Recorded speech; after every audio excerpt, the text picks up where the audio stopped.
আপনি কি জানেন সেই জালেম বাদশার কথা, যে রমজান মাসে মুসলমানদের রোজা ভাঙার জন্য অমানসিক অত্যাচার চালাতো, যে দম্ভ করে বলতো, এই জমিনে আমার হুকুম ছাড়া একটা পাতাও নড়ে না। কিন্তু সে জানতো না আল্লাহর এক দরবেশের সামান্য দোয়ায় তার বিশাল রাজপ্রাসাদ মাটির সাথে মিশে যাবে। কেন সেই রাতে আসমানের বিদ্যুৎ সরাসরি বাদশাহের সিংহাসনেই আছড়ে পড়েছিল? কি হয়েছিল সেই অহংকারী সম্রাটের সাথে? রোমহর্ষক এই সত্য ঘটনাটি জানতে ভিডিওটি শেষ পর্যন্ত দেখুন। আজকের গল্পটি মহারাজ বীর সিংহের। তার রাজ্যে মুসলমানদের জীবন ছিল জেলখানার মতো। রমজান মাস এলে সে পাগলের মতো হয়ে যেত। সে ঘোষণা করেছিল যে রোজা রাখবে তাকে জনসম্মুখে মৃত্যুদণ্ড দেওয়া হবে। সে বড় বড় মসজিদগুলোকে ঘোড়ার আস্তাবল বানিয়ে দিয়েছিল। মুসলমানদের দিয়ে জোর করে রোদে হাড় ভাঙা খাটুনি খাটাত এবং ইফতারের সময় হলে তাদের জোর করে নোংরা পানি পান করানোর চেষ্টা করত। পুরো রাজ্যে মুসলমানদের কান্নায় আকাশ বাতাস ভারী হয়ে উঠত। ঠিক এমন কঠিন সময় ইউসুফ নামের এক যুবক রোজা রেখে কাজে বের হয়।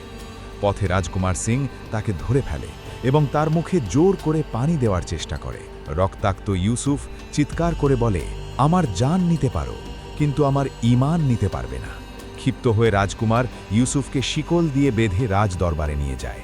অন্যদিকে ইউসুফের বৃদ্ধ মা কাঁদতে কাঁদতে সেই সময়ের বিখ্যাত আল্লাহর অলি দরবেশ নুরুদ্দিন ফকিরের কাছে গিয়ে সাহায্য চান।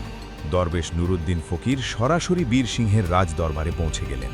চারিদিকে তখন মদের আসর আর নর্তকীদের নাচ চলছিল। দরবেশ বীর সিংহের চোখের দিকে তাকিয়ে নির্ভীকভাবে বললেন, বীর সিং, ক্ষমতার গরমে তুমি অন্ধ হয়ে গেছো। এই জমিন আল্লাহর, তোমার নয়। তওবা করো, নয়তো আল্লাহর গজব তোমাকে ধ্বংস করে দেবে। অহংকারী বীর সিং হাসতে হাসতে বলল, তোর খোদা আমার কি করবে?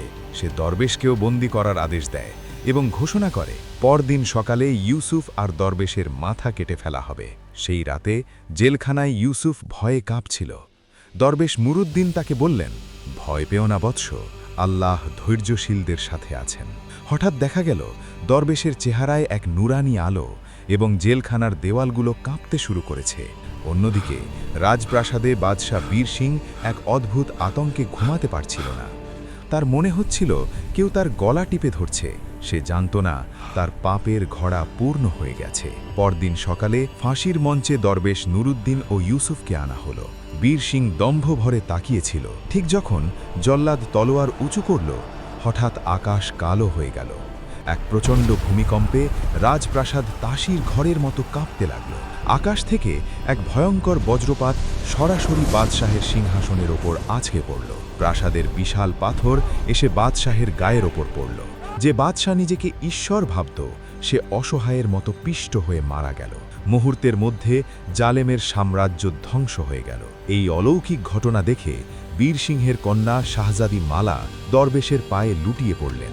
তিনি বললেন, আমি বুঝতে পেরেছি আল্লাহ একমাত্র সত্য। তিনি সেখানেই কালিমা পড়ে মুসলমান হয়ে গেলেন। পুরো রাজ্যে আবারও আজানের ধ্বনি প্রতিধ্বনিত হতে লাগল। দরবেশ নুরুদ্দিন ফকির ইউসুফকে তার মায়ের কাছে ফিরিয়ে দিয়ে নিরুদ্দেশ হয়ে গেলেন। কিন্তু তার রেখে যাওয়া ঈমানের শিক্ষা আজও মানুষের মনে গেঁথে আছে। বন্ধুরা, এই কাহিনী আমাদের শেখায় যে জুলুম করে কেউ কখনো জয়ী হতে পারে না। ক্ষমতা আজ আছে, কাল নেই, কিন্তু আল্লাহর ক্ষমতা চিরস্থায়ী। ভিডিওটি ভালো লাগলে লাইক দিন এবং এই ঈমানদীপ্ত গল্পটি সবার সাথে শেয়ার করুন। আল্লাহ হাফেজ।